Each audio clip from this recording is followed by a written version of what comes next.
జై శ్రీరామ్. 2022 నుంచి 2026 జూన్ వరకు మొత్తం 21 ప్రెడిక్షన్స్ అనేవి ప్రూవ్ అయ్యాయి. అవన్నీ కింద డిస్క్రిప్షన్లో ఇవ్వడం జరుగుతోంది. ఏ యూట్యూబ్ ఛానల్లోనూ ఇన్ని ప్రెడిక్షన్స్ అనేవి ప్రూవ్ అయినవి ఏ ఛానల్ లేదు.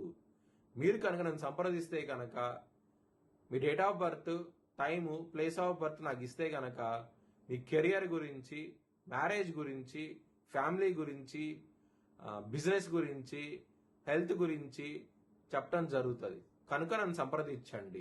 తులారాశికి అధిపతి శుక్రుడు. తులారాశిలో స్వాతి 4 పాదాలు, చిత్తా 3, 4 పాదాలు, విశాఖ 1, 2, 3 పాదాలు ఉంటాయి. ఈ నక్షత్రం వాళ్ళందరూ నేను చెప్పే వార ఫలితాలు వర్తిస్తాయి. ఈ వారంలో తులారాశి వారికి 10వ స్థానంలో గురువు యోగిస్తున్నారు, 6వ స్థానంలో శని యోగిస్తున్నారు, అలాగే 10వ స్థానంలోకి రవి వస్తారు. 9వ స్థానం నుంచి 10వ స్థానానికి వస్తారు.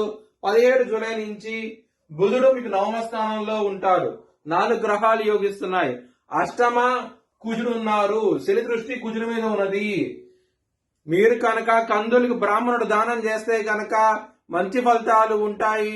విష్ణు ఆలయం సందర్శించండి, చాలా మంచి ఫలితాలు ఉంటాయి. బుధవారము, గురువారము, శుక్రవారం రోజుల్లో ముఖ్యమైన పనులు స్టార్ట్ చేస్తే కనుక ఖచ్చితంగా విజయం సాధిస్తారు. ఆదివారం రోజున మాత్రం ముఖ్యమైన పనులు స్టార్ట్ చేయకండి, ఇబ్బందులు పడే అవకాశం ఉంటది. తులారాశి వారికి కుటుంబ పరంగా సమస్యలుంటాయి. కుటుంబాధిపతి అయిన కుజుడు 8వ భావంలో ఉండి శని దృష్టి ఉండటం మూలంగా కుటుంబ పరంగా సమస్యలుంటాయి. చాలా జాగ్రత్తగా ఉండండి. హనుమాన్ చాలీసా పారాయణం చేయండి, మంచి ఫలితాలు ఉంటాయి. ధనపరంగా మాత్రం ఏదో విధంగా ధనం అనే చేతికి వస్తుంది, చాలా సంతోషంగా అవుతే ఉంటారు.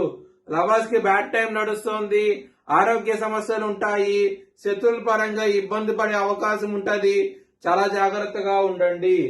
బిజినెస్ పరంగా పెట్టుబడి అనేది ఎక్కువ పెట్టండి, మంచి లాభాలతో చూస్తారు. మ్యారేజ్ పరంగా బ్యాడ్ టైం నడుస్తుంది. సప్తమాధిపతి కుజుడు 8వ భావంలో ఉన్నారు కాబట్టి సమస్యలు ఉంటాయి, ఇబ్బంది పడే అవకాశం ఉంటది. వృత్తి పరంగా చాలా బాగుంటది. 10మంలో గురువు ఉన్నారు కాబట్టి మంచి ఫలితాలు ఉంటాయి. వృత్తి పరంగా ఎప్పుడైతే 17 జూలైన రవి గ్రహము మీ 10వ స్థానానికి వస్తుందో గురువు, రవి చాలా చాలా మంచి ఫలితాలు ఇస్తారు. వృత్తి పరంగా మంచి ఫలితాలు చూస్తారు, చాలా సంతోషంగా అవుతే ఉంటారు. కానీ మీకు 6వ స్థానంలో శని ఉన్నారు, 5మంలో రాహు ఉన్నారు. కొంచెం జాగ్రత్తగా ఉండండి. శత్రువులతో మాత్రం ఇబ్బందులు పడే అవకాశం ఉంటది కాబట్టి నారాయణ కవచం చదువుకోండి. శత్రువుల నుంచి బయటపడే అవకాశం ఎక్కువగా ఉంటది. మీ భవిష్యత్ వివరాల కోసమై హెచ్ఎల్ఎన్ జ్యోతిష్యాలను సంప్రదించండి. Please like, share and subscribe my channel.